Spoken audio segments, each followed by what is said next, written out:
Hello, everyone, and welcome to the Rebellious Noise Pro Wrestling channel. My name is Scott, and we are back here for another watch-along of a kickoff show. It's been a while since we had one, but let's get into it. It's going to be a big one, and we've got about 7 matches to preview as well. Welcome to the Rebellious Noise Pro Wrestling channel. On this channel, we bring you some great content from inside and outside of the squared circle. We will go through and offer some in-depth analysis of the biggest events of the year, as well as bringing you exclusive interviews with some of the industry's biggest names. There will also be live show reviews, in-depth features, and podcasts. So make sure you give that subscribe button a slam so you don't miss any of the action.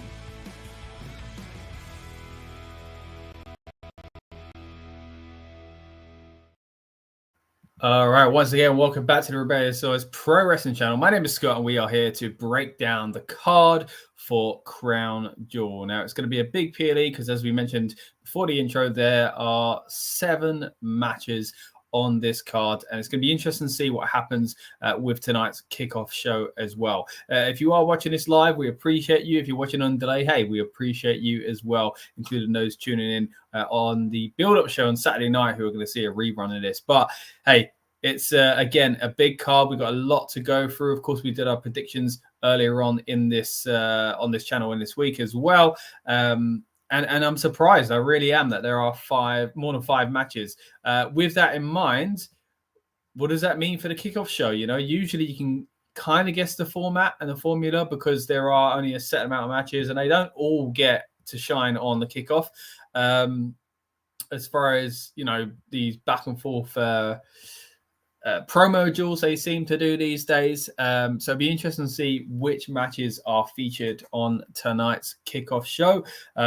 Yes, in the past they've done well to also double up. You know, the times where we had the Judgment Day, for example, where they were in several matches, and there is actually, from what I remember, no real... Well, I guess you've got Liv versus Nia, but other than that, there's no real presence of the Judgment Day on this card, which is incredible, really, considering that the Judgment Day are now split. And, of course, yeah, Rhea's just become injured. But still, it's strange to think, right? This is a 7-match card where there's only one representation of the Judgment Day. But hey, it might be a light show as far as Judgment Day goes, but it's certainly not a light show as far as incredible matches to kind of get ourselves hyped up for. Speaking of which, again, on Saturday we will be having our live build-up show as well. So tune in for that. If you are watching this in delay, you might actually be watching this section on that show. But there we go. And again, we have had our predictions earlier on this week as well. I'll quickly run through the card before WWE do go live. Of course, this is going to be your watch-along experience of that kickoff show. I'll be letting you know my thoughts and analysis of what's going on throughout the kickoff show. And it's something I really enjoy doing these days. Again, the first one we saw a few months ago, of course, nearly a year ago, I guess now. No, that's not how time works. Was WrestleMania, of course, the one where The Rock was featured heavily in that whole situation between, would it be Cody versus Roman, would it be Rock versus Roman? And, of course, they set up that tag match instead. Will we get anything like that tonight? Or will it be simply what it's been in the past few months of basically promo battles that seem a little bit off script, which I really enjoy? So, hey, you're with us for it, and I'm pleased you've decided to tune in. Let us know in the comments what you're most looking forward to on Crown Jewel. We've got, of course, as we mentioned a moment ago, Liv Morgan from the Judgment Day going up against Nia Jax, champion versus champion, for the first ever Women's Crown Jewel Championship match. And again, we'll touch on this in a bit more detail as we go throughout the night. We're also going to see Seth freaking Rollins versus Big Bronson Reed as well. That's going to be a big match. No pun intended there, with the big man himself.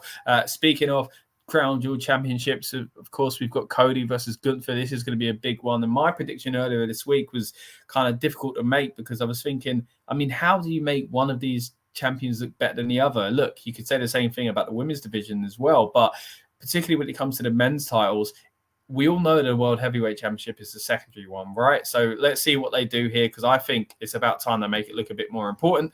Then you got Randy versus Kevin Owens, former friends, now bitter enemies. We'll see how that goes. The US title's on the line in a triple threat match, one that's been brewing for quite some time, of course, with Carmelo and Andrade going up against LA Knight. That's going to be a good one to talk about, I'm sure.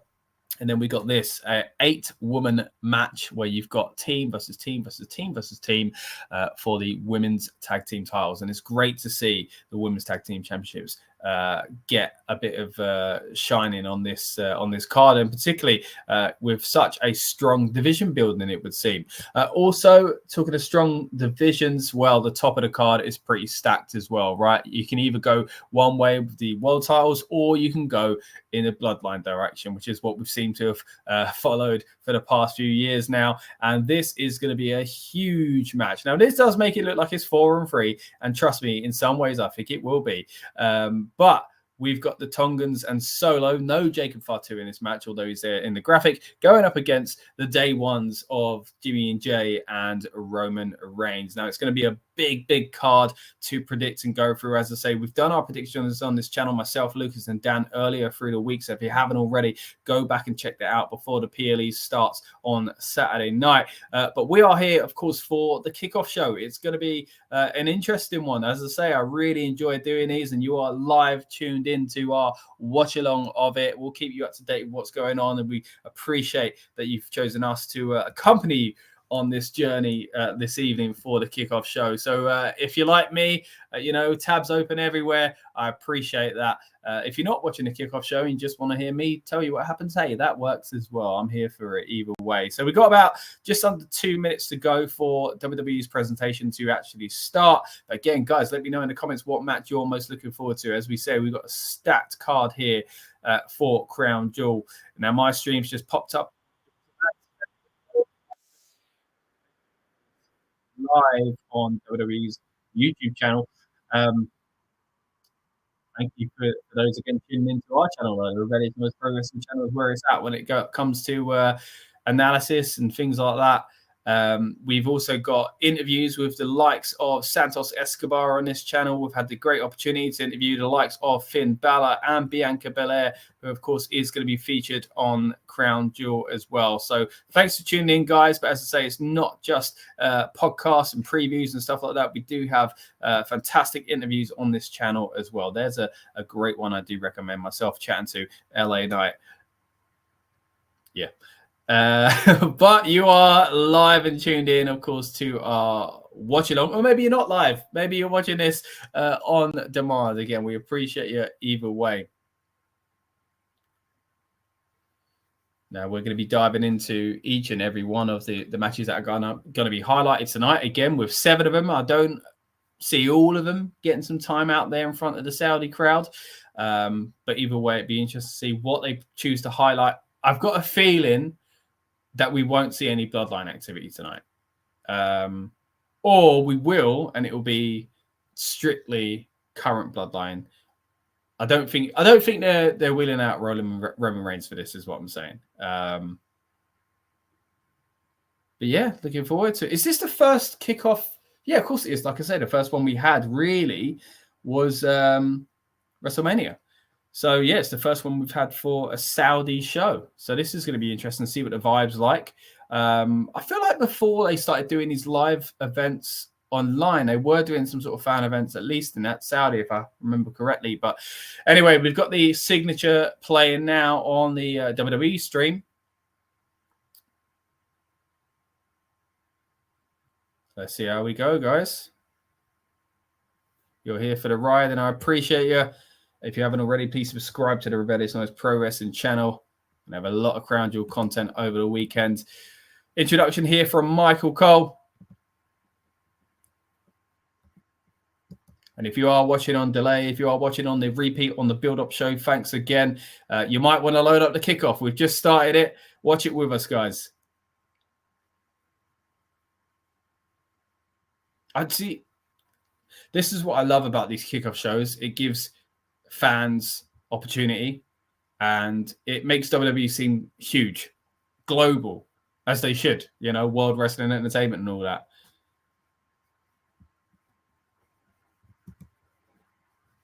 I'm surprised it took him this long to do something like this with Saudi shows, to be fair, because again, it's a new format for WWE now. You've got the countdown the day of the PLE, the kickoff the day before. They did have one last month for Bad Blood, which is quite a shock, actually. I thought this would be constant going forward. It was a real shame not to do it, not to be able to do one of these streams for you guys. But hey, I'm glad it's back. And again, it does feel like something they would do in Saudi, because let's be honest, we all know how these shows started, and a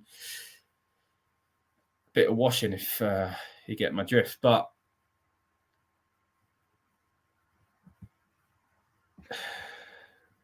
you got WWE, what's it called there? World? Isn't that the old thing in New York? I can't remember. Oh, so that's where this is being held.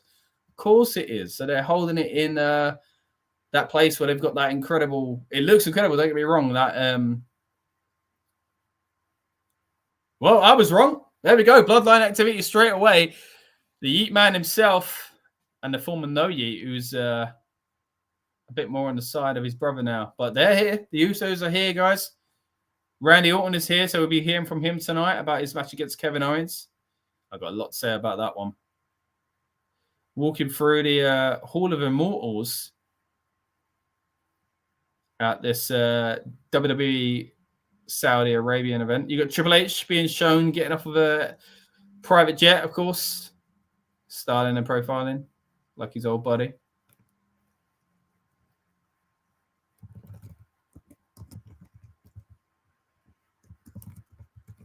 I like that they call him Raquel the bodyguard. Oh, that's what it's called. WWE Experience. That's where they are. And here we go. We've now got Nia Jax on screen as well. Even this, I like the way they show people arriving. You know, I think it adds like a grandeur to what they're doing, and also to the superstars as well. They're like a big deal. Then you got more walking through WWE Experience just to show it off. Cody, of course. It's a lovely suit he's wearing there, isn't it? Looks like a vampire. Gunther barging his way in. There's quite a lot of people here, to be fair. Now, who's not been seen? We haven't seen anyone from the women's tag, if I recall correctly, and we haven't seen anyone for the US. So it looks like they're the matches not being shown. Oh, and also we didn't see Seth or Bronson. So it looks like the matches we're going to be featuring tonight are the Crown Jewel Championship matches, the Kevin Owens Randy Orton match, and surprisingly, the Bloodline match seems to be getting a bit of a showing tonight as well. We're now watching a promo package.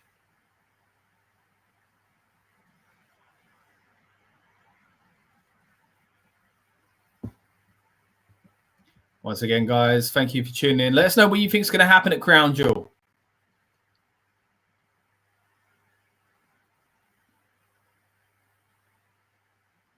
Oh, so it's just an ad for Crown Jewel. There we go. That's odd, isn't it? No Logan Paul. Heavily featured even in the promo for it there. And he seems to always be involved. Maybe we'll see him as a surprise. It's not something I've really thought about, to be fair. But it is kind of a shock to not see him involved. I mean, those out there might know more than I do. Is he training for a boxing match or something? I don't know.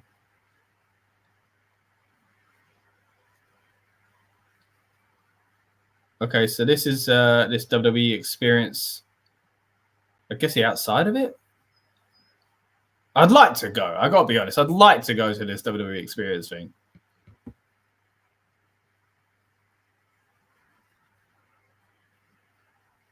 It's hard to tell with this layout what it's like. Okay, so they're around the ring. I think I like the way they usually do it with the stage, and everybody's. It's like being at a festival or something, you know. This feels like it looks smaller, but maybe it's not because they're not all in one position, is what I'm saying. But we'll see. We'll see how this comes across. But this must be part of the experience, like a little venue arena type thing here. 12th time that WWE been to Saudi for these events. Well, they're racking them up, aren't they?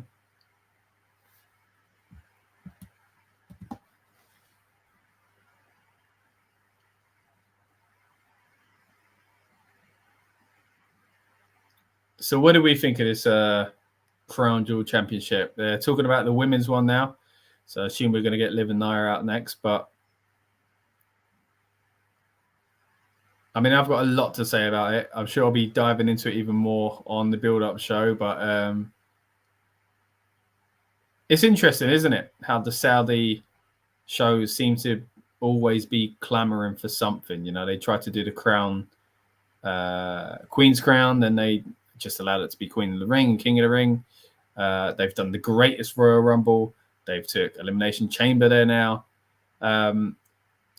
Nothing's really stuck, you know. I thought King of the Ring kind of made sense, King of the Ring, because of the whole crown theme.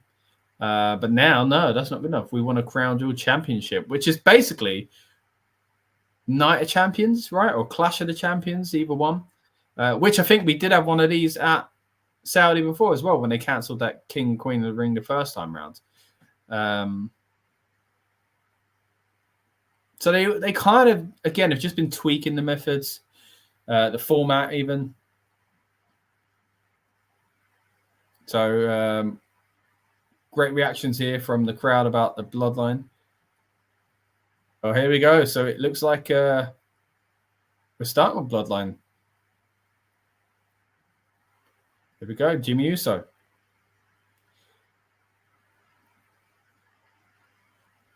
Now, are we going to get the Uso music at Crown Jewel? Are they going to come out together? Or are they going to come out with Roman? Or are they going to come out one by one? It's strange seeing Jimmy act as a babyface, isn't it? Like on his own. We've not really seen that. I mean, a little bit when, you know, you'd have one of them injured essentially, and one would have to be on the road themselves. First, when we went into this Roman Bloodline storyline as well, I think we had a bit of it then. But yeah.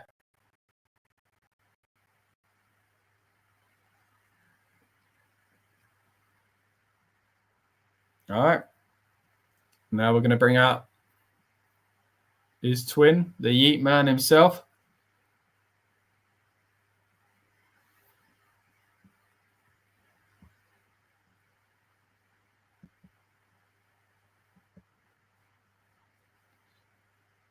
Big cheer there for Jey.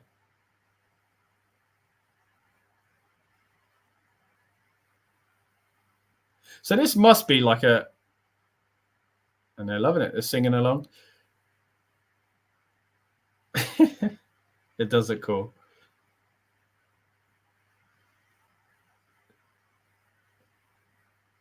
So strange, isn't it? Like seeing this format, because again, this must be something set up at WWE Experience where maybe people can come to the ring or something like that. Like you've seen at Access. Did that change name? Is that called WWE World these days? They keep changing these things. But yeah, it's interesting to see them coming through these kind of entryways that are clearly already there. But I mean, this could be like a performance center. This could be something they use for shows. They could be a sign of something they do going forward as well for these kickoff shows. Maybe there won't be outdoor events anymore. Maybe they'll be in arenas. You know, when they came to London for Money in the Bank, for example, Money in the Bank was on the Saturday at the O2. And on the Friday was SmackDown. Maybe they'll stop doing that. Maybe it'll be, or maybe you get into SmackDown early or something like that, and they just use the same venue. But then again, I don't know about that. That might be difficult. Anyway, what do you think of these kickoff shows, guys? Let me know.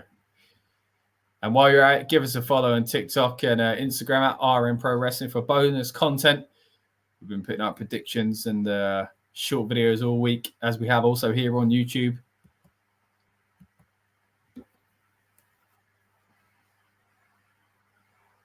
Yeah, it's good to see the Usos back together.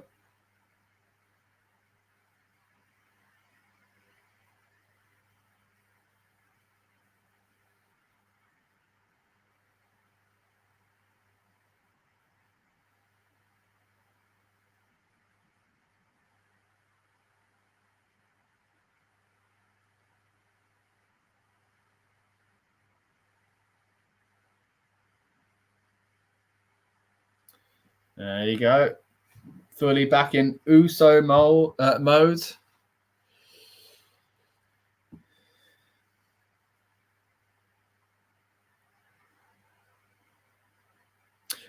It's interesting seeing like Jimmy wear the "They Aren't the Ones" shirt.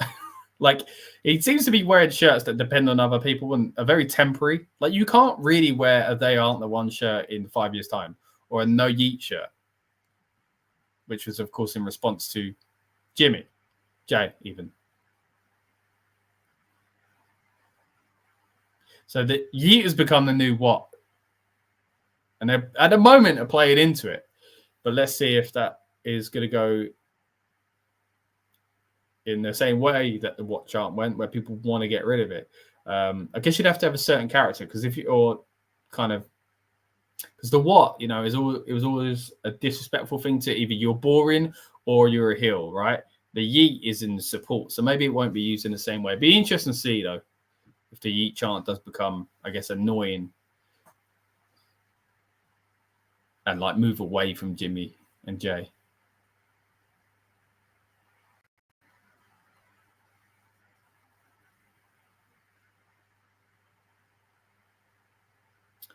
See, this is strange as well. Now, they're talking about Roman, whether he's going to play ball, right? And no spoilers, but SmackDown's on tonight, and it was taped last week. But they're now like going to promote, I guess, in some way, because this is what they usually do. It's in the same town, usually, right? They promote SmackDown. It's on in a bit. And they're going to promote SmackDown now, even though it was filmed in another country. Wait, hold on. And they're supposed to be, it's going to have to be straight up known is taped, right? They're going to have to straight up be like, this taped. Because, again, no spoilers, but the Usos are on SmackDown tonight, which is in the States, as far as I'm aware. Wherever SmackDown was last week. It's a bit of a dilemma, isn't it?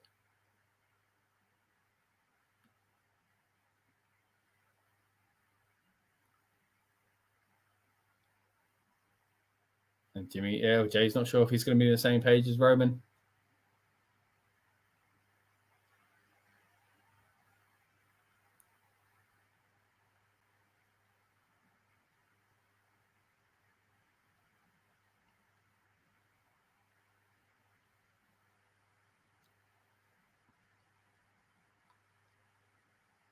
All right, so Jay saying he just don't know if he can fully trust Roman Reigns just yet. Cole's asking if he can trust his own brother. Oh, Jimmy's trying to calm down the flames there, because, as he says, it's a sensitive topic. Cole tried to talk about Jimmy costing Jay the IC title. But no, it would have been the WWE title, wouldn't it? Did they cost him both? Well, I mean, he lost it because of the other Bloodline recently, of course. All right. Jay says he does trust him 100%. He said he can't trust his little brother Solo. Ooh, booze all round.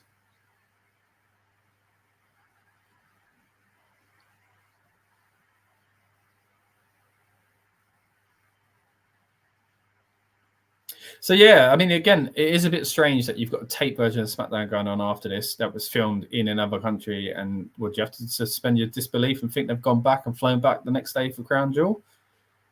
It don't work like that. So, yeah, it's going to be strange to see how they promote and kind of put this across, especially on SmackDown itself.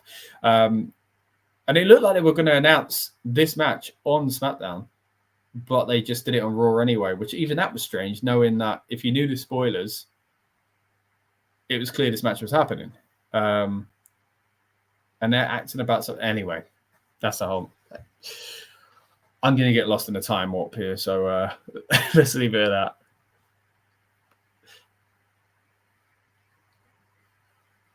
Now, Sami Zayn mentioned there, I wonder if we see anything to do with Sami at Crown Jewel. I mean, he's been a big part of the shows in recent years since certain things have been calmed down a little bit.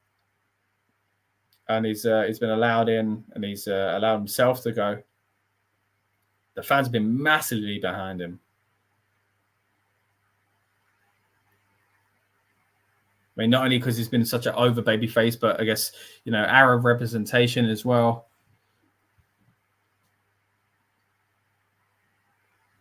And they're singing for him now. But yeah, weird, wasn't it, on Raw, doing that whole kind of "you ain't family." It stung. It stung.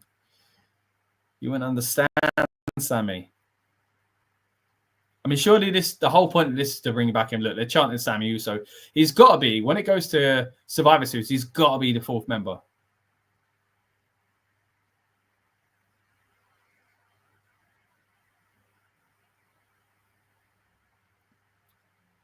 So Michael Cole's asking Jey now about Solo's journey into becoming Tribal Chief and basically trying to take over the Bloodline like he has done.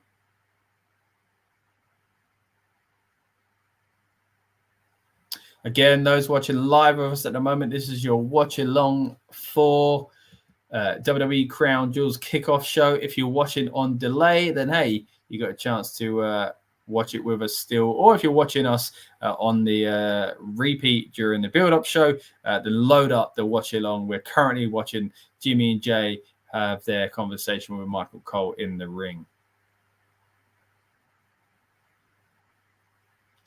Looks like we're wrapping up here, though. It's going to move on to the next match as Michael Cole hypes up the reunion of Jimmy and Jey. Going to be good to see them together, doing their old tag team moves and stuff like that, I'm sure.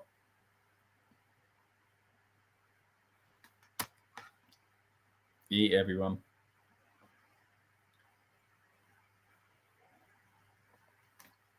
All right, so I did say I didn't expect any Bloodline kind of storyline representation here tonight. I thought, if any, it'd be the current Bloodline or maybe the Usos, and that's what we got. I knew there would be no Roman Reigns.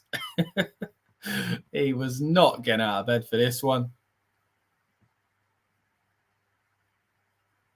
But we are, and I'm glad you've joined us for it, guys. Oh, look at that. The Graveyard Experience. The Undertaker's Graveyard Experience. That looks cool. Again, I'd love to go to this.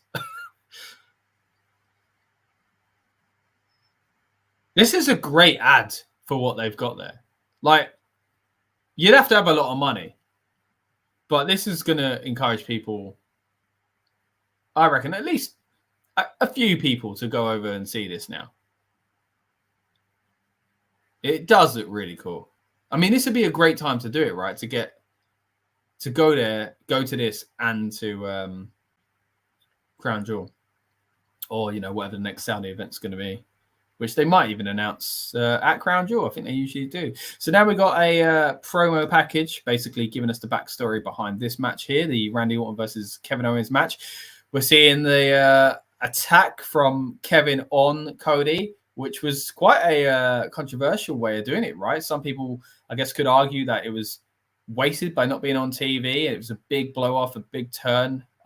Should have all the eyes on it, but I think it's fantastic. In today's modern world, you have a lot of eyes on it if it's online, right? So, no, fantastic. And I thought they're kind of it feeling outside of the way they usually do things made things quite exciting. So, yeah, great. And now they kind of played into it a little bit as well by doing it as CCTV footage. And we've had that before in WWE TV, but I think it worked better seeing as we had kind of this backstage thing where the fans had seen it originally. And now you've got this kind of unpredictability with the CCTV cameras and stuff like that. So, yeah, it adds a sense of realism. Again, they've done it before, but it kind of feels a bit more aligned this time with what they've done a few days ago. Then Kevin Owens' social media post, of course, saying that he just doesn't understand after all the things that other people have done and whatever else. Now, for me, this is all leaning towards, and if you see my predictions from earlier in this week, it's leading towards a Randy Orton heel turn. Maybe not at Crown Jewel, but I think a loss at Crown Jewel is what's kind of going to push him a little bit further over the edge. Will we see Triple H? That's a big talk point at the moment as well. Will he factor into this storyline as a kind of proxy to get him towards, which surely is the turn on Cody? The this will maybe delay a little bit and muddy the waters a little bit. Speaking of which, again, we've had our prediction show in the books already, guys. If you haven't seen it, just check it out on this very channel or in the form of shorts as well, and on TikTok, as we mentioned earlier on. As I say, we are watching the promo package for the Randy Orton, Kevin Owens match. We're also going to see a face-off, you would imagine, on tonight's kickoff show between Cody and Gunther as well, as we know they're both in the building. And yeah, it's again a privilege to have you here with us on this watch-along of the kickoff show, guys. Let me know what you think is going to happen at Crown Jewel. I'm really interested to know. And of course, if you are watching live with us on the Friday night, you'll know that tomorrow we have our build-up show as well, where we're going to be diving into this card in even more detail, analyzing the feuds and where we've kind of, how we've got here and where we're going to go in the future potentially when it comes to a lot of these matches as well. So yeah, thank you so much for joining us. Please subscribe if you haven't already. This is what we do on the PLE weekends. We tend to hit you with a prediction show earlier in the week. Then we give you our watch along of the kickoff. Then the night of the PLE, we have a build-up show. And we always try and hit you with an instant reaction and a few other streams here and there if we can as well. Okay, so this is called the Superdome, apparently. Which is quite ironic, isn't it? See, Hogan accidentally referred to the Silver Dome as the Superdome and that whole confusion or whatever it was. But anyway, big cheer there for the announcement that Randy Orton's coming out next. And as you would imagine, the theme song is hit and they are in full force with their voices. Voices. I didn't even mean to do that.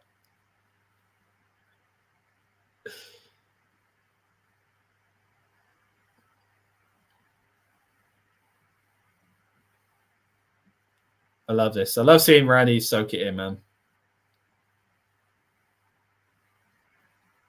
I don't think that guy knew the words, though. He was just moving his mouth, wasn't he?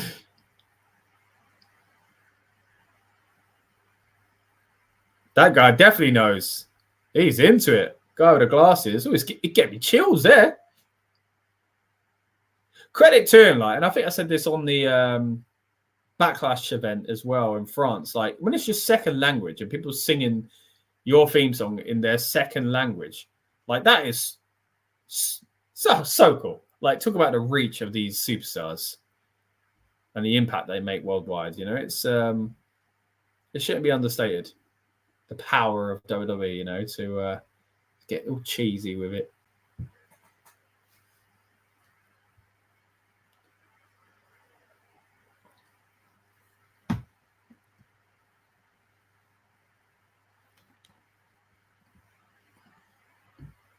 And as Randy starts wrapping up his entrance, good time to tell you that his opponent is featured on this very channel as well. We got an opportunity to chat to Kevin Owens a while back.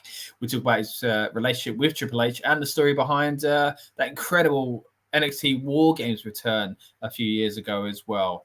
Speaking of which, War Games coming up next year, next month, probably one next year as well. Really looking forward to that. And you know where to be, right, for all the Survivor Series coverage? Right here, Rebellious Noise Pro Wrestling channel.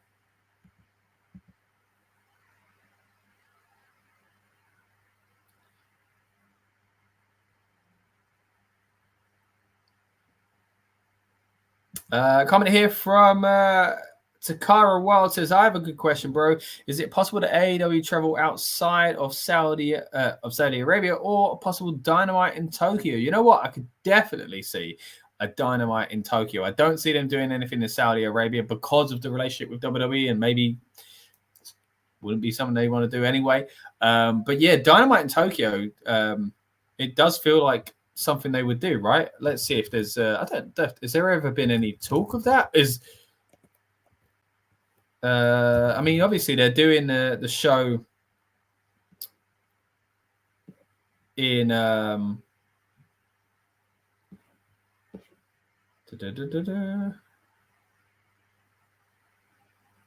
they're doing that show. Is it Wrestle Dream in Japan? Let's have a look. Yeah, so no, Wrestle Dream was in that was the one that was recently, wasn't it? Tacoma Dome, not Tokyo Dome. Similar. I'm sure AEW did a pay-per-view in Japan, or we're doing one in Japan, right? Wrestle Dynasty. That's it. Yeah, that's the one that's coming up. That's going to be linked with Wrestle Kingdom. Yeah, of course. Yeah, it's January 5th. So it'll be the day after Wrestle Kingdom. They moved away from that 2-day Wrestle Kingdom thing they were doing. So be interested to see that as well. That's it, Wrestle Dynasty. Yeah, thanks for the comment, buddy. You probably got there before I did, but thank you either way. And thanks for tuning in, mate. Really appreciate having you here. Also, bro, Tony Khan has a great partnership with New Japan and Stardom, so it is possible. Yeah, I mean, I'd be surprised if they didn't capitalize on them going there this time around. You know, Wrestle Dynasty, as I say, in January, you'd imagine that they could do a Dynamite then as well. Back to WWE talk, though. Of course, we are here for the kickoff show here on WWE's YouTube channel. We're acting as a watch-along experience for that. So thanks for joining us, Takara World, and anyone lurking in the background that hasn't dropped their comments yet. Thanks for joining us as well. But Randy Orton really playing the crowd here at the moment.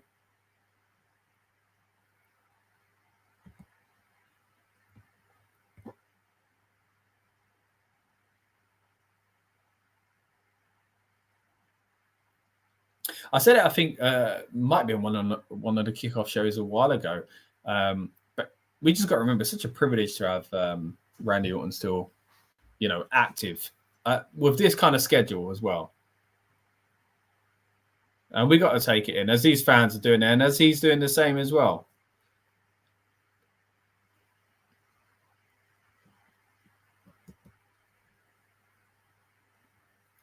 Takara Wild says that Jey Uso pop never gets old. Yes, it seemed like it was maybe on its way out, if I'm honest, a few months ago, right? And then his popularity has kind of exploded again, to be fair to him. So they've done a good job there. I know that the big concern would have been putting him back with the Bloodline and kind of losing that. But if tonight's anything to go by on the kickoff, then I think they've done a good job.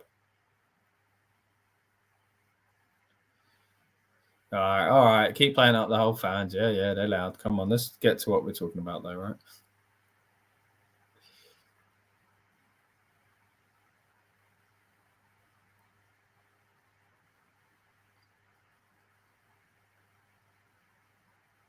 Michael Cole's speeding for his points here, so I think they are trying to catch up some time. Basically saying, look, you went through a lot with Gunther. Triple H, you're saying we've got to protect you. Why are you going up against Kevin Owens when he's unhinged and paranoid? Wow.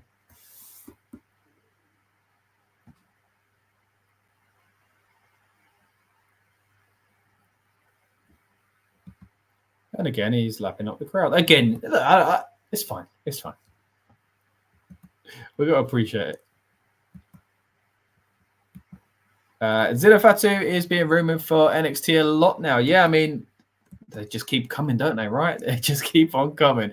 I mean, you could get one of them show up tomorrow night. Depends when you're watching this. Even tomorrow night, anyway, is when Crown Jewel is in today's reality. But if you're watching this on demand, it would be tonight. So technically, I could have been right. Anyway, point is, we could see a new member of the Bloodline. A new member of the old Bloodline, if that makes sense, to kind of even things there. You know, while the new Bloodline seems to be getting all the new members and the kind of young blood, maybe we could see someone new who hasn't been involved in this kind of ordeal join the OG Bloodline instead of the new Bloodline. So that'd be interesting. I personally think it's going to be Sammy, though. If we're going to this 4-on-4 War Games Survivor Series, then I think it's got Sammy for me.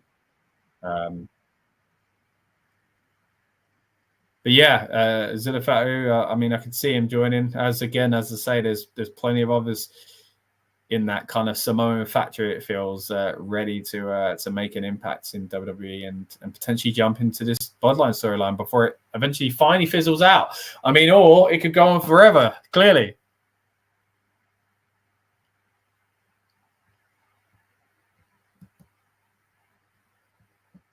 Ooh, okay.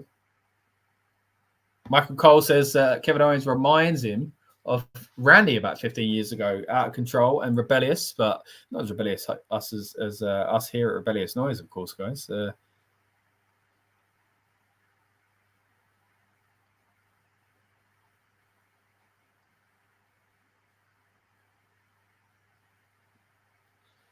Yeah, I mean, Randy's making a good point here, saying that Randy was 25 years old, a young kid, didn't know what he was doing, had his whole life ahead of him. Kevin Owens ain't in that position. He's a grown man, as Randy says. Oh, Owens has had enough. He's not even going to give him the pop of his theme song because he is a heel after all. It's just walked straight up to the ring, and the security trying to hold him back or keep Randy at bay at least. Fight chance now for Kevin Owens as he slowly starts stepping his way out towards the ring.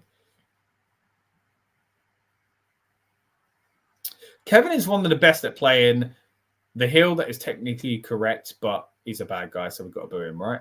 Like, you know, the heel that's in the right. Kevin's good at that role.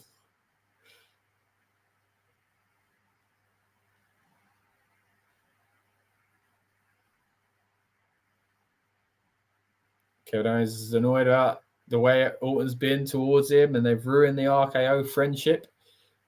The RKO friendship, I should say. Throws the mic at him and walks out. He's had enough.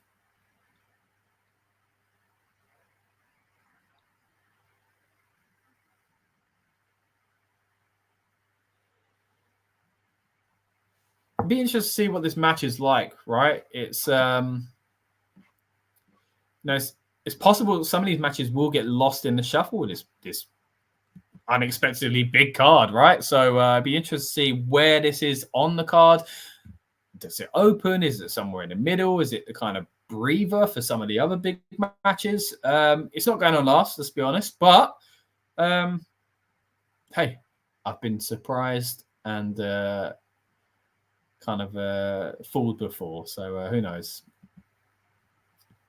Tagara World says, I have a theory that WWE Ideal will use this to sign talents for the next NXT show, the NXT Europe or NXT Mexico or NXT Australia. Some great points there, buddy. And I actually want to dive into that a little bit more because we've talked on this channel a few times about this kind of background plan for this NXT expansion that they always talked about doing but never ever pulled off. Obviously, they tried with NXT UK, they folded it and said, oh, it's all right, we're going to do NXT Europe. And we've not heard anything since. So you're right, this is probably the closest thing we've had since that closing of a potential global kind of outreach for kind of other NXTs, right? I saw an article earlier today talking about, if AEW apparently go for WWE ID talent. I'm not sure how these kind of things are going to work, but apparently WWE would get first dibs, essentially. It feels a lot like in football, where you have academies and stuff like that. And there's a whole kind of process between, people being released from academies and going to other kind of teams to go to their academy or first team squads even. So, yeah, it's going to be interesting. As exciting as it is, it could create a bit of a monopoly that is negative as well, let's be honest. When it was one game in town, it was just WWE, and we're not talking developmental here. We're talking about them on a much bigger scale as the main show itself. There was a detrimental effect on wrestling because of that. And they didn't nurture that next kind of rung of talent. Now, a lot of the guys there at the moment, yes, the NXT effect is huge, but also so is the effect of Ring of Honor. So is the effect of TNA. Many of the guys that have been big for the past 10 years came from those promotions. And then, of course, NXT in Japan and things like that as well have also played a role, of course, in recent years. So it'd be interesting to see. And when they did do NXT UK, and again, this is another conversation for another day, but you've got me now. It did massively damage the UK independent scene, which had been thriving up until that point. That's why WWE came here in the first place. So yeah, there are pros and cons about it, but it's an interesting time. It's a great topic. There's a lot to be excited about, and hopefully it works out for everyone in some weird way. If rising tide raises all ships and all that stuff. And I think that's been the case as far as this new boom in wrestling. I think we truly are in this new boom period. And what time to be alive, right? What time to be a wrestling fan. Crown Jewel, of course, is what we're here to kind of dig into. As I say, you're watching us live on our watch along of the Kickoff show on Friday night. If you are watching on delay, either any old time or as part of our build-up presentation, we thank you as well. If you are watching Friday night and the build-up hasn't happened yet, let me promote that. Well, it's on Saturday night, Saturday afternoon for us. We actually do this before all PLEs. We get ourselves and get yourselves hyped up for it as well. So if you are looking for something to do in the build-up to Crown Jewel itself on Saturday, then hey, join us for a live stream there as well. Of course, earlier in the stream, we will be having a replay of this, but we will be going live on that very stream as well. Now we're seeing the Crown Jewel Championship being shown to us there. It's got a white cover that I assume is the white strap, I should say. I assume that's the women's. The black one, I assume, is the men's, just because of the way the world titles are featured in their straps. So I assume this is now our time to start talking about these Crown Jewel titles and the matches that are going to take place for them. Again, we're going to be diving into this in more detail on the build-up show, which will be coming up either straight after this if you're watching on delay or on Saturday night. This is getting a bit confusing, all these kind of messages about promotion, right? It's a bit like what I was saying about SmackDown earlier on. Oh, Triple H is coming out now. I actually been promoting NXT Japan on my Twitter, so I'm a artwork wrestling artist. Oh, nice one. Okay, cool. Well, we'll have to look at your stuff, buddy. My Twitter name is right here. At Scott_Reb Noise. That's REBNOISE for Rebellious Noise. And you are tuned into the Rebellious Noise Pro Wrestling channel. But yeah, appreciate that, mate. I'd love to see you over there on Twitter or X, as it's now known, obviously. You'd also find me there on Instagram and on TikTok as well. Speaking of which, I should really plug Rebellious Noise's socials, not just my own, right? At RM Pro Wrestling on TikTok and Instagram. And again, we've had some bonus content there throughout the week, not just from myself, but also from Dan and Lucas predicting, you guessed it, Crown Jewel taking place this Saturday. And another example of the fans singing, serenading a talent this time. It's Triple H, of course, who shows his appreciation here on the Kickoff show for Crown Jewel.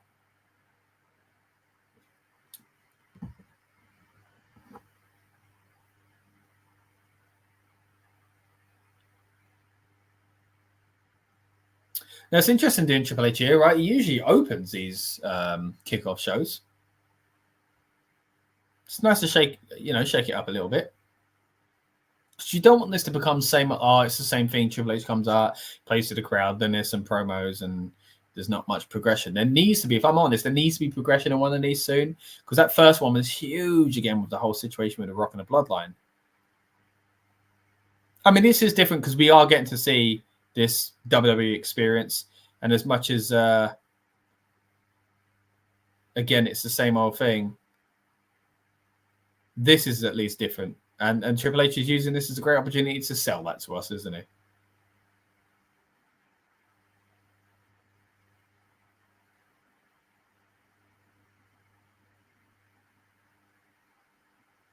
I'd love to go to this WWE experience. It does look cool.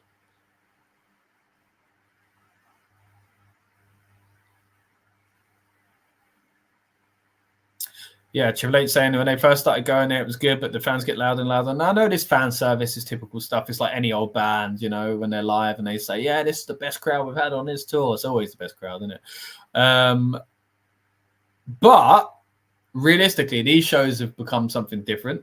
To their credit, they've become a bit more refined. They are canon. They matter now in storyline.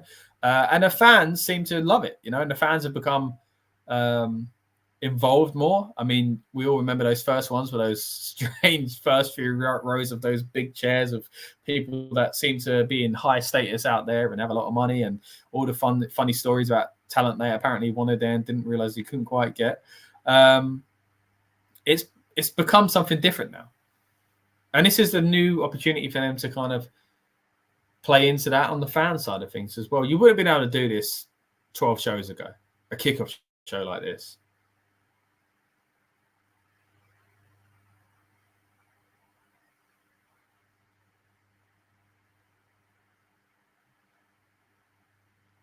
All right, so Triple H is talking about dream matches now. I assume this is something to do with the experience thing.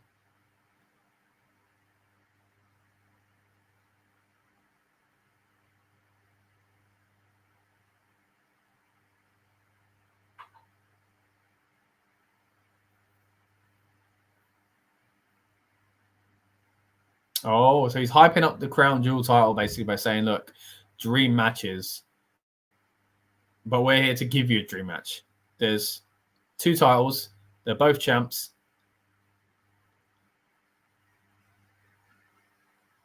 Again, there's a lot to say about this Crown Jewel title. It is basically Night of Champions, this sort of thing. Ooh, is that a Goldberg chant? No, it's a Gunther chant. I think it's a bit of a mix of two, and he's letting it play out because I think he knows people want Goldberg. Oh, no. Okay, he said it was Gunther, but we know there was some Goldberg in there. But him acknowledging Gunther means he's not playing into the Goldberg side, at least. Cody Rhodes chant now. But as Triple H is saying, I mean, while we're getting the fans singing, yeah, this is champion versus champion, and that's difficult, right? I said it on my predictions earlier this week, but it's tough when you've got 2 world champs. As fun as that is, someone has got to look better than the other, and therefore their title will look stronger as well by proxy. And I think it should be good for, but I think something else is happening. Again, if you want me to go into that further, go and check out my prediction. I'm sure I'll be talking about it in more detail on the build-up show on the day of the PLE as well. Oh, NXT chart. He said, who wants to see NXT in Saudi? I didn't expect that. He's going to talk to Sean. Wow. That's not exactly an announcement, but something, right? Interesting. There we go. We were talking about NXT earlier on, weren't we? We were talking about the global expansion. This is more the American brand going over there, it would seem. I was actually talking off air with the rest of the crew from the Rebellious Noise Pro Wrestling channel. We were talking about how NXT feels like it is about due some tours. You know, it's kind of not what it used to be, but it's not what it was 2 years ago either. It's become something new that's closer to what it was becoming in 2014, 15 when it first started touring, came over to London, of course.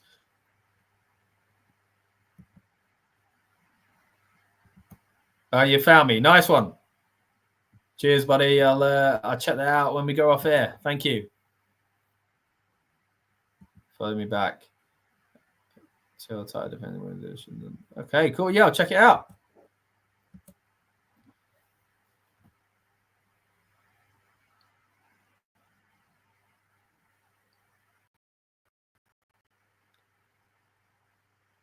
What are they trying? Is it WrestleMania?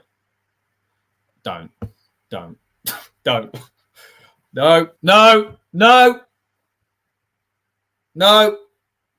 See, that's the fear at WrestleMania going global.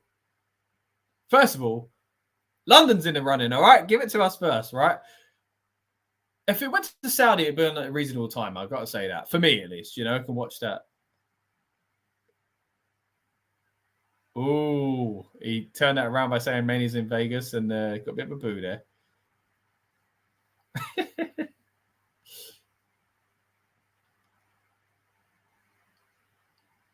So, yeah, they're chanting for WrestleMania. But if it's going to go global, it feels like the kind of thing they would do, right? It's all about the money. Not the game, the money.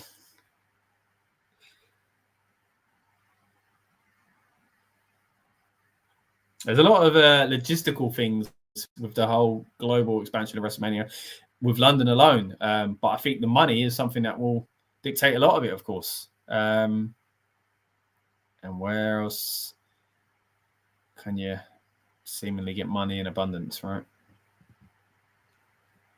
If you're someone like WWE. So we'll see how that goes. Are you guys watching SmackDown before we do in the US? Actually, I'm not sure. Watching TNT Sport once it airs live. Yeah, I'm not sure what time it's on there. I won't be watching live tonight myself, buddy. But we'll go through what happens on SmackDown on our build-up show for sure. If anything big happens, we'll be going into that as we always do. Again, the night of the PLE or the day, depending on what time the show is, of course, and where you are in the world. We basically dive into the card in more detail. We talk last-minute rumors. We talk, again, go home Raws and SmackDowns, and as far as how they might affect our original predictions, if we were able to change them, for example, and yeah, just talk all the latest rumors. And some of our kind of most exciting streams we do are the build-up shows. So if you're enjoying tonight, then I'm sure you'll enjoy our build-up as well. And yeah, hope to see you there, guys. And once again, thanks to everyone that's joined us for this watch along. Whether you are watching live with us on Friday night, or you are tuned into the build-up watching the replay of it, or just watching it on the channel, we do appreciate you and would love to hear from you in the comments, whether it's live again or on demand. Right now, though, in the ring, we've got Nia Jax, the women's world champion. No, Liv's the women's world champion. She's women's WWE champ, right? There we go. And again, even this would be interesting to see the card placement on Saturday. But here she comes with her bodyguard, Raquel. Rumor is Tiffany Stratton might become champion tomorrow. Yeah, I mean, this is something that Dan mentioned in his predictions, and I kind of loosely touched on as well. Some people believe that she could be winning one of these titles or the Crown Jewel title. Cashing in on the Crown Jewel title would be a bit strange, wouldn't it? But there's a lot to say about that, and I think I can't do it justice tonight. I'm gonna have to wait for the build-up show for that one. But yeah, that's a big topic we're going to be covering on there, because I've mixed feelings about it, and I do think various scenarios are possible. But back to the match we know that is taking place: Nia, Liv, and Michael Cole is now hyping up that match by talking about the history of women in this country as far as Saudi Arabian shows and having the women on the card. And now we've got a women's Crown Jewel title. I mean, she got the highlight recently, right, Nia? She won Queen in the Ring, excuse me. There we go. She just mentioned it. Not long ago, yeah. So it would be weird if they gave it to her. It kind of makes more sense for Liv, I think.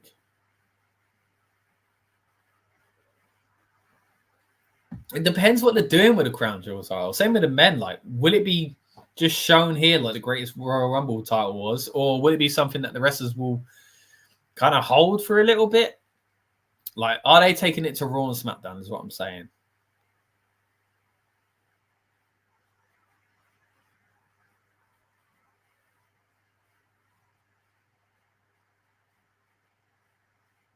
Oh, yeah. Liv won her title there.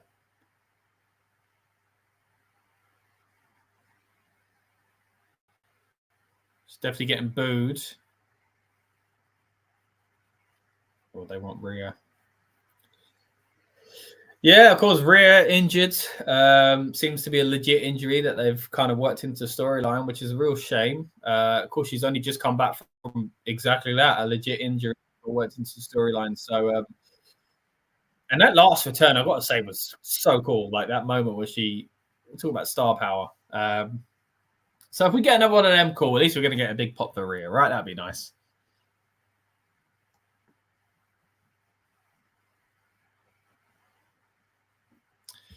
Now, those in Saudi, of course, are fans of Rhea Ripley, as am I. And if you're also a fan of Mami, then you can check out our interview with her on this very channel. We talk about what goes into alternative music, scaring people, and creating memes. If that don't whet your appetite, I don't know what will. So go and check that out after this stream. But as Liv says, she's not going to be out there in Saudi, which is a real shame. Rumor is she was going to be on this card against Raquel. And I don't think that would have been an 8th match. I think it would have been the 7th match and something else has taken its place. I know most people will assume it's the match that I guess the only one that maybe weren't made at that time, which is the women's tag title match, which to be fair, maybe is a blessing in disguise because we now get to see 8 women featured within one match. So that means 8 interesting attires, right? Because we all know the women's attire is a little bit different out there.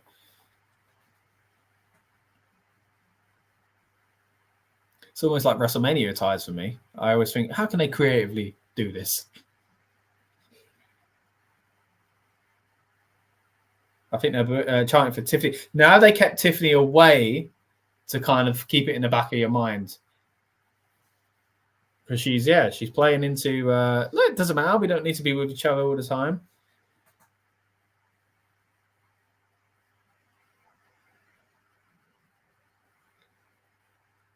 And as Liv Shet says, she's got her own bodyguard or friend.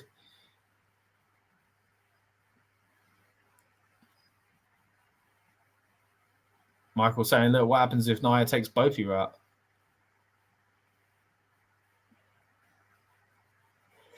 See this, yeah. Who should tomorrow? I'm going to get into my predictions a bit more, but let's think about who should win. This ain't who will win. Who should win this? To me, Liv Morgan should win. The men's one, Gunther should win. If you watch my predictions, you'll know what I really think, but will happen. But I'll go into that in a bit more detail on the build-up show, of course.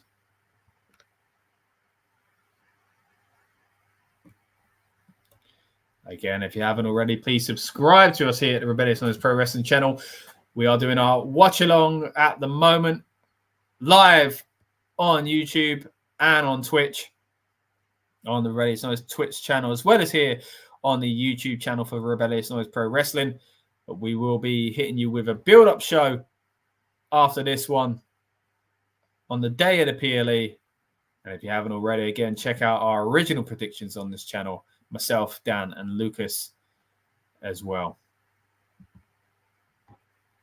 There we go. Got to start wrapping up soon. I assume there's only about 7 minutes to go. And again, thank you to everyone that stuck with us through this stream and those that watched on demand or watching on the build-up replay.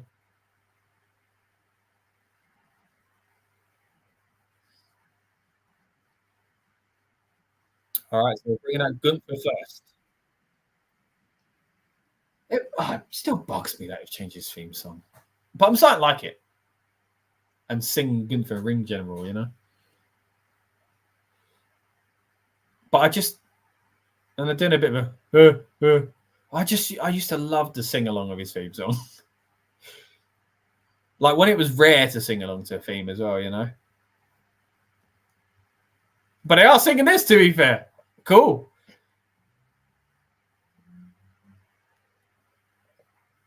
I think that's going to get more and more common now.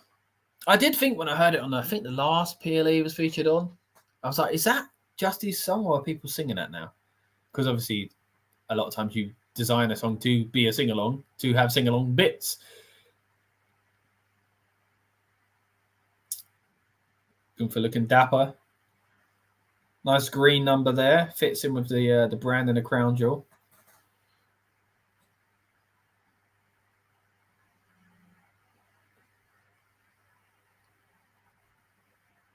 Wait, he was doing... Did he just say, what? He's promoting SmackDown. Did he promote Gunther being in a match? I think he at least promoted Cody. And that, again, that's not happening, guys. He's not flying back. It's taped.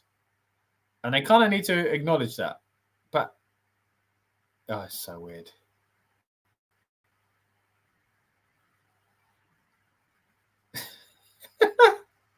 Good for playing a crowd with a Salama Macum.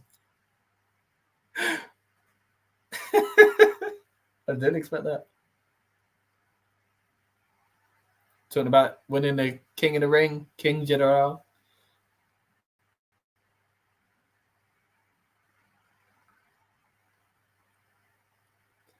Well, he's pointing at the women's one, so they've zoomed the camera into the men's one just to clarify. Now, if you don't know what the strap looks like, that gives me an idea he's not thought about accessorizing it, and he's not going to be wearing it. So therefore, he knows he ain't winning. Could that be something, guys? Does this mean Cody's winning, eh? Is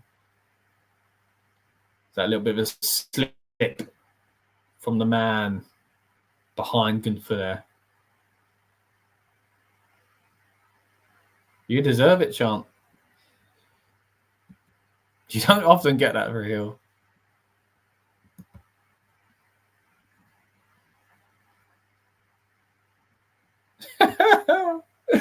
Good for Cersei. He's flattered, but, you know, basically, you can't tell me what I deserve.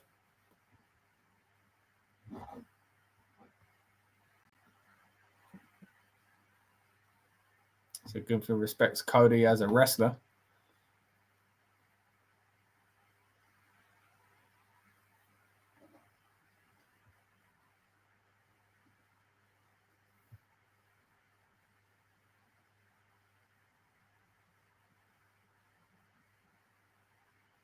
So Mike Cole, I think, is asking him why you don't embrace being a babyface, basically. And Randy Orton's done it, so there you go. He was a bad man, and now he's a good man. Why don't you become a good man, Gunther?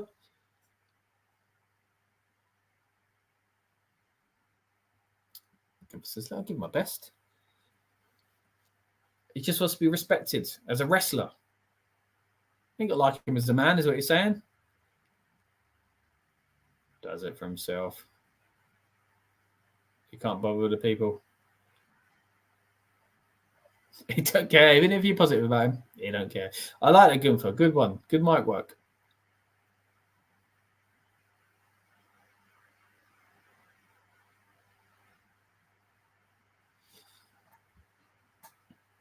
Now, this is being displayed as if it is the main event at Crown Jewel. I don't think it will be. Let me know in the comments, guys, what do you think is going to happen on the show overall? But I don't think this will main event. I think the Bloodline match will main event. I know there's a lot of talk last month for Bad Blood about that, and it was rumored that something big would be happening. And if it was on last, it had to be for that reason. Of course, two big things happened. I actually think they wasted the Rockford Fund, but that's another conversation for another day, as much as I enjoyed it at the time. Yeah, it's looking like, in my opinion, that the Bloodline match will close the show. But maybe not. Maybe if there's no massive storyline progression as far as someone returning or joining a group, then we won't see that.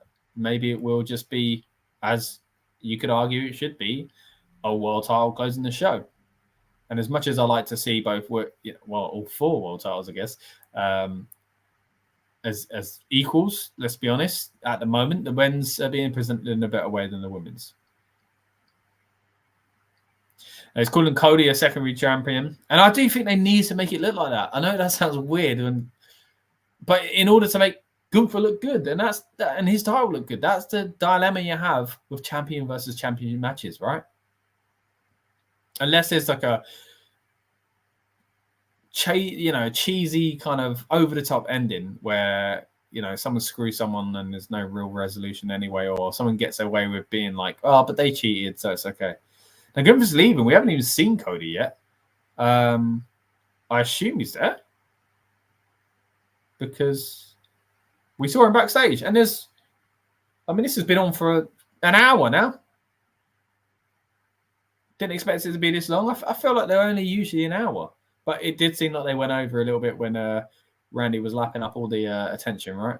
But here he comes. Cody's on his way to the ring. That sounds weird to say on a kickoff show, don't it? But yeah, we do have a ring set up here.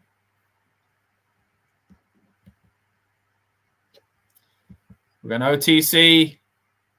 Yeah, no OTC on tonight's show, unfortunately. Again, I kind of expected that would be the case, but looking forward to seeing how it does go down at Crown Jewel, of course. And again, the build-up show is going to be an opportunity for us to predict these matches in more detail, and including predict all the possible outcomes of this feud and how we're kind of getting to that next point. I'll be quiet now for the while.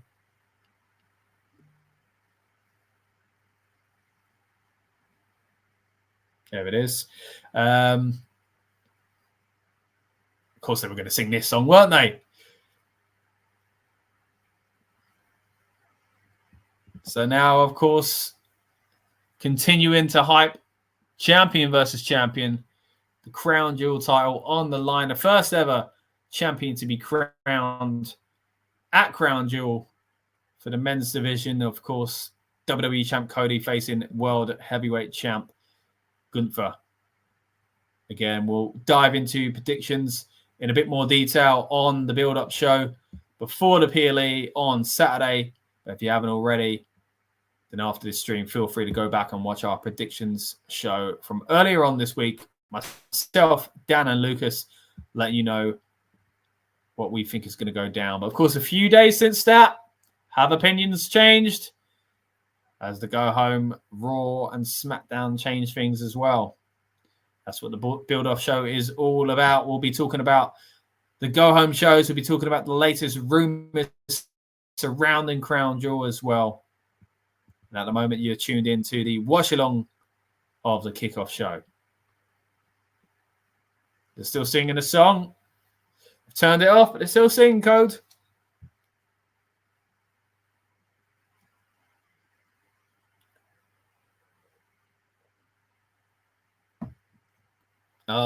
Is he going to cry?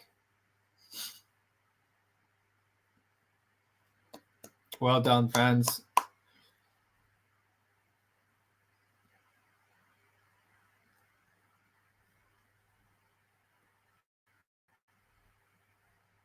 The entryway looks a little bit like the entrance to Stars in Their Eyes, actually. I was suddenly got Tonight Matthew I'm Gonna Be because they were singing as a crowd, but yeah. That's a reference for you. Right. Come on, Cody. What's going on, you vampire? It's a nice suit, though, isn't it?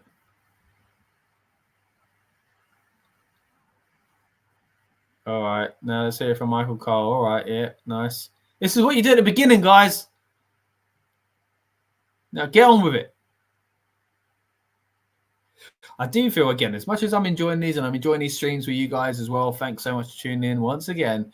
I do think there needs to be a bit more storyline progression on these for people to be tuning in.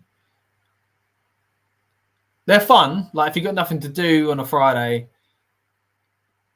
you know, or you're involved with a wrestling YouTube channel, then they're great. But I'd like to see some storyline progression. Like, especially now this is in a ring. Why can't someone just attack someone? Huh? Why can't someone get attacked? I guess it's difficult on this one because of SmackDown and the whole weird, confusing timeline of taping of that.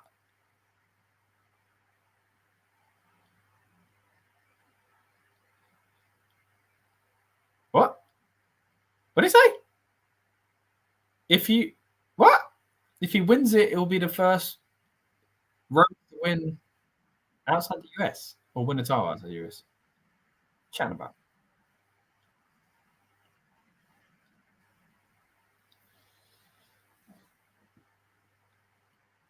Right, yeah, tell me. Right. Saying after Crown Jewel, the title won't belong to him or Gunther, right? Who does it belong to? The fans?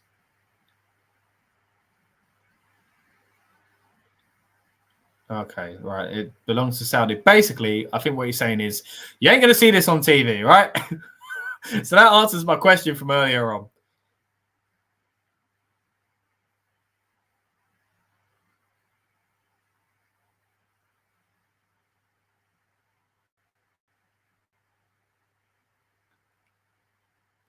Yeah, I mean, I like this. I like what they're saying. Look, it's like back in the day, two promotions, rivals, both world champs. How would the match go?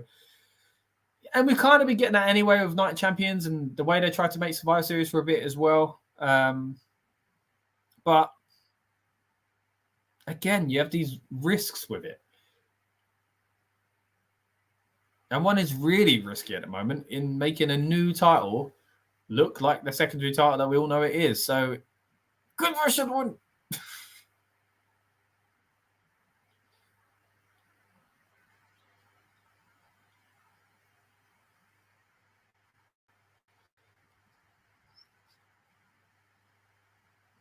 So Cody's basically saying this is going to be wrestler versus wrestler. Who's the best in the world at the moment? Which is a massive thing to be able to promote. But they've got to be careful with it.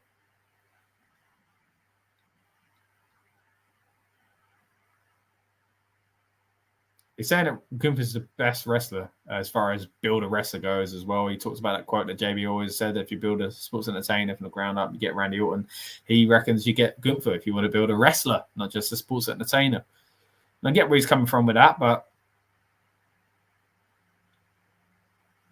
there's also, as much as they're putting Gunther over, a risk of making his title look weak. But at the same time, Gunther's like, he never really loses. So this is an opportunity for Gunther to lose and it not mean anything because he doesn't lose his title. Still going some long old streak like he probably will. Like he's done nearly every time he's had a title, it seems. Especially in WWE too. Of course, NXT UK title and Intercontinental, of course, for so long.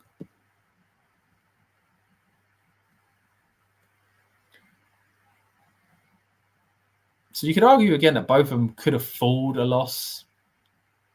We've probably had worse scenarios where champion versus champion is harder to book, but still,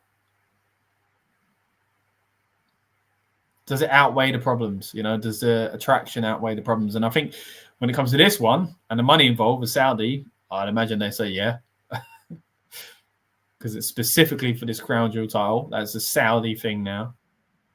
Again, they'll be fine-tuning what the special attraction is for the Saudi Arabian events since the very start. And the last few have kind of linked towards this, right? A crowning moment, specifically in Saudi with the king or queen, the ring or queen's crown. We've had Night of Champions there as well. And now this is kind of a mixture of the two, it feels like.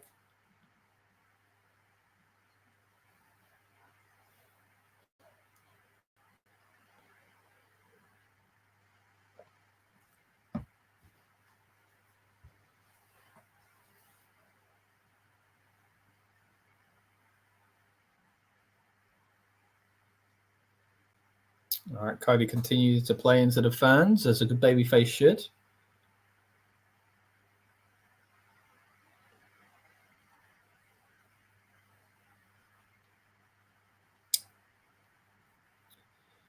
So we're about an hour and 10 minutes into the kickoff show now. It's still kicking off. I'd imagine we'll be wrapping up soon. But thanks to everyone that's joined us live again or watched on demand or catching a replay on the build-up show. Next thing you'll see on this channel will be the build-up show. And hope you'll tune in for that as well. And the live portion where I'm going to be breaking down each and every one of these matches in detail. If you want to see our original predictions, though, again, they are on this channel from earlier this week in the form of shorts, but also in the form of a long-form video collated together for your convenience as well. So Cody didn't really answer Michael Cole's question there, but he just said thanks. He's just appreciative, isn't he? So who's it going to be, guys? Who is going to be the first Crown Jewel champion when it comes to the men? And who is going to be the first Crown Jewel champion when it comes to the women as well? Some big matches on the card. Saturday's event is going to be a huge one. It's not just the two Crown Jewel Championship matches, though. Of course, we've got the light Seth versus Bronson Reed. We didn't really see anything from, well, we didn't see anything from either of them tonight. We're also going to see Kevin Owens take on a Randy Orton in a kind of former friends turned foe grudge match. Of course, this has got some legs to go further, I think, into Cody in the future as well. Of course, already lightly touches on him with the Kevin Owens situation already. We saw them on the kickoff show. We didn't see anyone kind of represent this match, though, but the US title match is one that I'm most looking forward to. One of the ones I'm most looking forward to as far as the 7-match card, because this is a feud that's been going on for a while, and three great talents that are really exciting at the moment and working very well together. Each combination we've seen of these has been quite good. So looking forward to the triple threat they do there. Talking about combinations of talent, we got an 8-person match here as well, of course, with 4 teams going up for the women's world title. And then talking of lots of people in a match, we don't have 8 here. We don't even have 7. It looks like that, doesn't it? But we've got 6. The old Bloodline versus the new Bloodline. Again, I'm going to go in depth on the build-up show as well. But you've been watching the Crown Jewel Kickoff watch along here on the Rebellious Noise Pro Wrestling channel. I really appreciate everyone that's joined us. I hope you enjoyed the kickoff show itself as much as I did. It was entertaining. It was great to see WWE experience and get that experience of it from afar, right? It's definitely made me feel like I want to go there. And again, really got me hyped up, not only for Crown Jewel, but also for the build-up show where we're going to continue to hype ourselves and you guys up for Crown Jewel festivities on Saturday as well. But once again, I thank you so much for joining us, guys, on the stream. If you haven't already, please subscribe and check out our interviews with the likes of LA Knight, our interview with Pretty Deadly, and Shayna Baszler, just to name a few. I've been Scott. This has been the Rebellious Noise Pro Wrestling channel, and we'll see you on the build-up show. Welcome to the Rebellious Noise Pro Wrestling channel. On this channel, we bring you some great content from inside and outside of the squared circle. We will go through and offer some in-depth analysis of the biggest events of the year, as well as bringing you exclusive interviews with some of the industry's biggest names.